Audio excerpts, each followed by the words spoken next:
Michael Spinks wasn't supposed to be ordinary, he was destined to make history. From Olympic glory to dethroning one of the greatest heavyweights alive, his career was filled with moments that shocked the world. But behind the victories and the belts, there was one fight that changed everything. A fight so devastating, so overwhelming, that it forced him to walk away from the sport forever. At 60 years old, Spinks finally admitted who his toughest opponent was, and why that single night pushed him into retirement for good. But before we get to the fight that ended it all, let's rewind to the incredible journey that made him a legend in the first place. Long before Michael Spinks became a world champion, his story began in the tough neighborhoods of St. Louis, Missouri. Life there wasn't easy, but it shaped both Michael and his older brother Leon into fighters long before they ever put on gloves. The brothers shared more than blood, they shared a dream. They sparred together, trained together, and pushed one another through every hardship.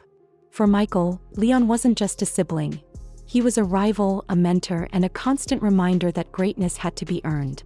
That bond carried them all the way to the 1976 Montreal Olympics, where history was made.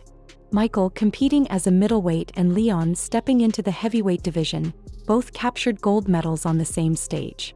It was the first time in Olympic history that two brothers stood on the top podium in boxing at the same games.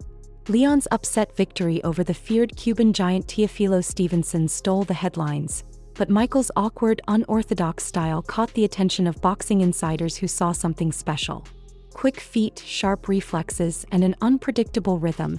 He wasn't the loudest fighter in the room, but he was already proving he might be the most dangerous. That Olympic triumph wasn't just a personal victory. It was the beginning of the Spinks legacy, a family name forever carved into boxing history. Fresh off Olympic glory, Michael Spinks turned professional in 1977. Unlike his brother Leon, who embraced the spotlight and the heavyweights, Michael quietly carved his own path. He wasn't chasing fame, he was chasing mastery. And soon boxing fans started noticing something different about him. It was the right hand. A punch so sudden, so sharp that it earned its own name, the Spinks Jinx. Opponents didn't see it coming until it was too late. It wasn't luck.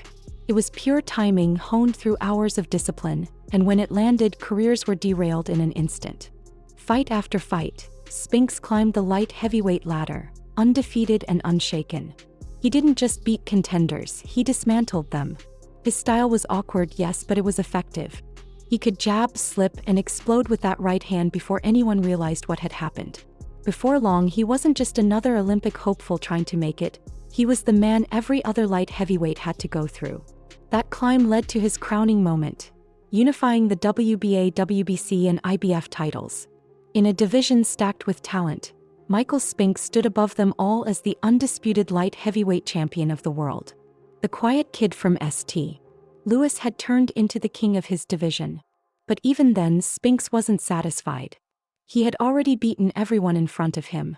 Now he was ready to do something no one thought possible. By the mid-1980s, Michael Spinks had conquered the light heavyweight division.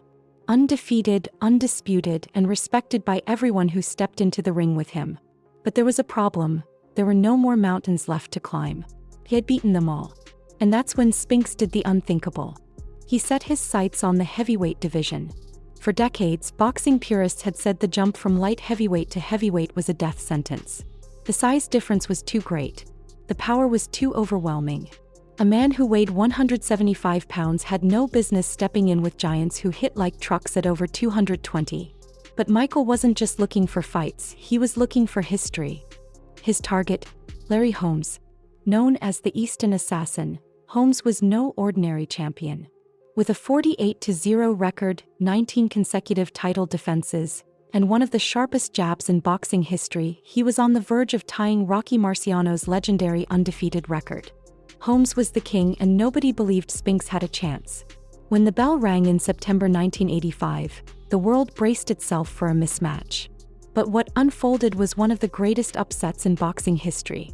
Spinks used his speed, awkward rhythm, and relentless determination to frustrate Holmes. He wasn't intimidated. He didn't crumble.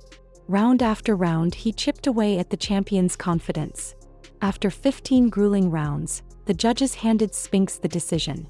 Michael Spinks had just dethroned the heavyweight king and become the first light heavyweight champion in history to win the heavyweight crown. But Holmes wasn't done. Insisting the first fight was a fluke, he demanded a rematch the following year. This time, Holmes came out hungrier, more aggressive, and determined to crush Spinks. Yet once again, Michael rose to the occasion. Using his mind as much as his fists, he absorbed the early storm, then rallied back with sharp counters and relentless grit. The fight went the distance, and though the decision was razor-thin, Spinks emerged victorious again. He had done what critics said was impossible, not once but twice. He was now not just a champion but a giant slayer. After back-to-back victories over Larry Holmes, Michael Spinks stood at the very peak of the boxing world. He wasn't just a champion. He was the man who had defied the odds, silenced critics, and carved his name into history as the first light heavyweight to capture the heavyweight crown. His record was spotless, his reputation rock solid, and for the first time in years the heavyweight division had a new face. But being champion meant there was always a target on his back. Every contender wanted their shot at the man who toppled Holmes. Spinks defended his title with the same determination that had carried him from St. Louis to Olympic glory. He faced Jerry Cooney, the hard-hitting fan favorite, and took him apart with calculated precision. He outclassed Stefan Tangstad, proving he wasn't a one-hit wonder but a true heavyweight force. Each fight extended his undefeated record. Each victory cemented his status as the lineal champion, the man recognized as the legitimate king of the division. Still, the boxing world was restless. The late 1980s had too many champions, too many belts, and too much confusion. The WBA, WBC, and IBF were fractured, crowning their own title holders, while fans argued endlessly about who the real champion was. Through it all, Spinks held the lineal crown, the historic title passed down from generation to generation. But another name was rising fast. A young, ferocious fighter who was unifying the belts one by one and leaving destruction in his wake. The world didn't know it yet, but Spinks' reign at the top was about to collide with a storm unlike anything he, or boxing itself, had ever seen. While Michael Spinks was defending his crown, another force was tearing through the heavyweight division like a wrecking ball. His name was Mike Tyson, and by 1988 he had become a phenomenon.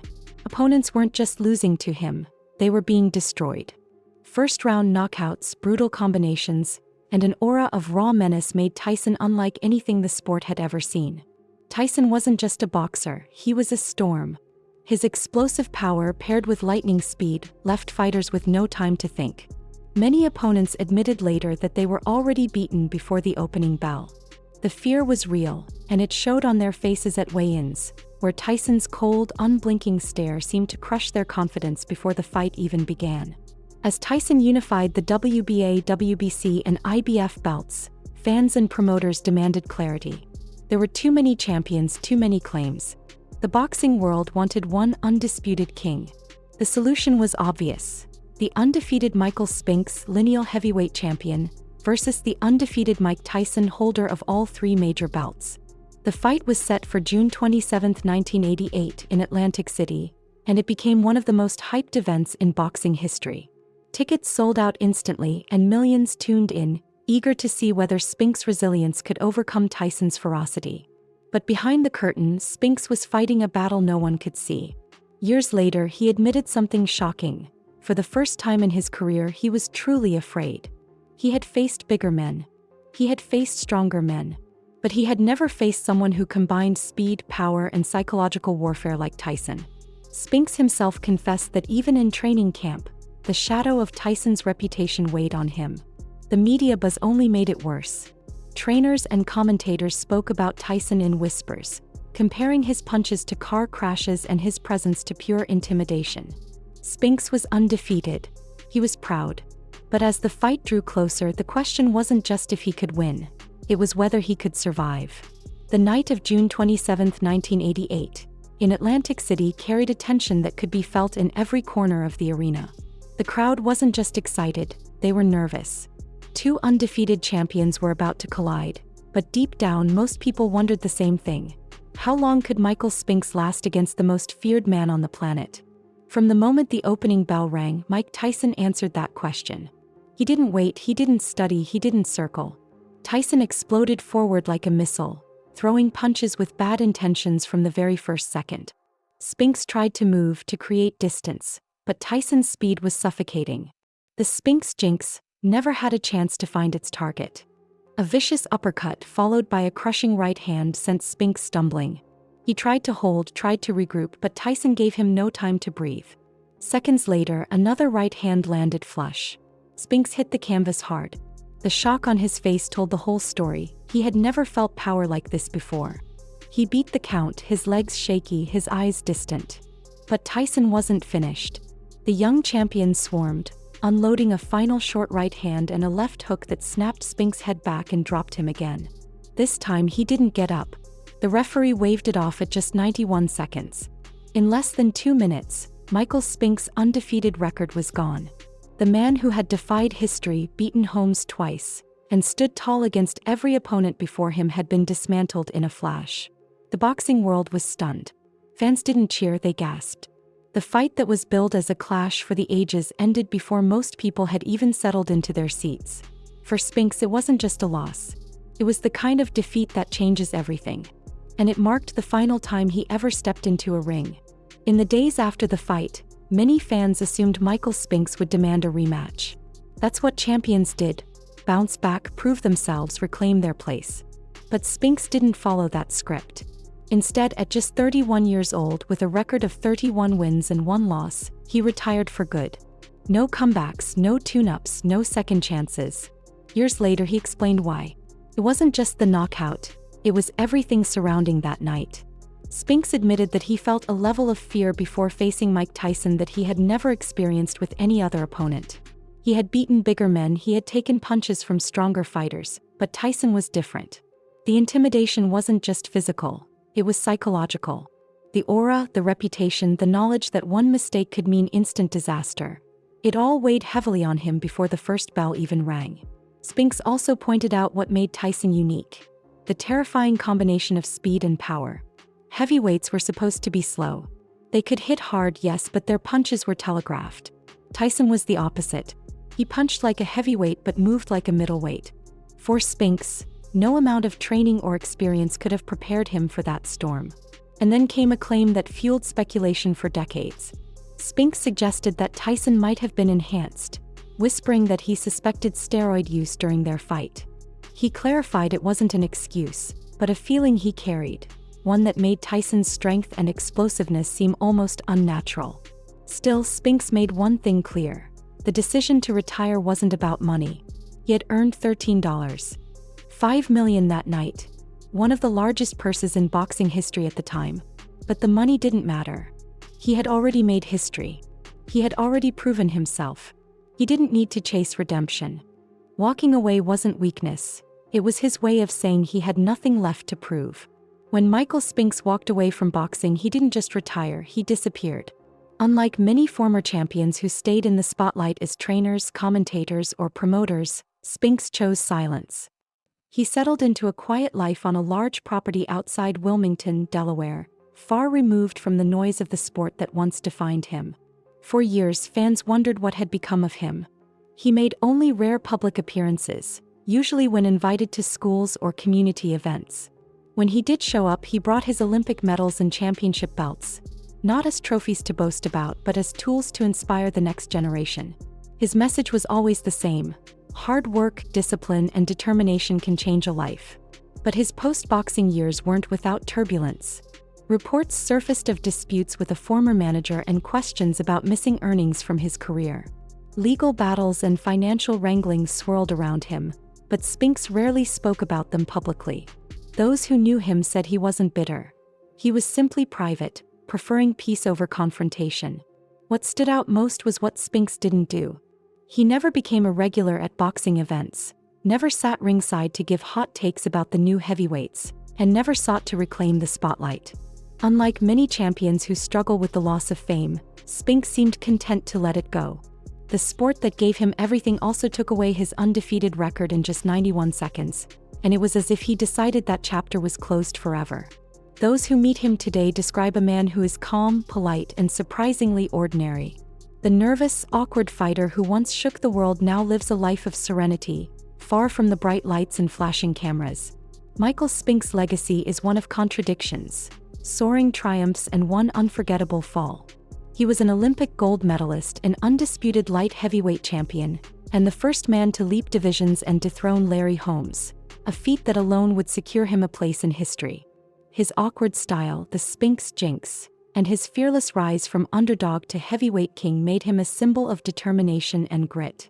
Yet for many, his career is remembered most for a single night, 91 seconds against Mike Tyson. That devastating loss overshadowed years of brilliance, creating the impression that Spinks was simply out of his depth. But history tells a fuller story. He wasn't just another Tyson victim. He was a man who dared to step into the ring when so many others refused. He gave the world an answer to the question: what happens when an unstoppable force meets a man who had defied every odd before? Spinks chose peace over a comeback, privacy over the spotlight. And maybe that's his greatest victory, that he walked away on his own terms. Do you think Spinks could have ever beaten Tyson in a rematch, or was that fight destiny? Let us know in the comments.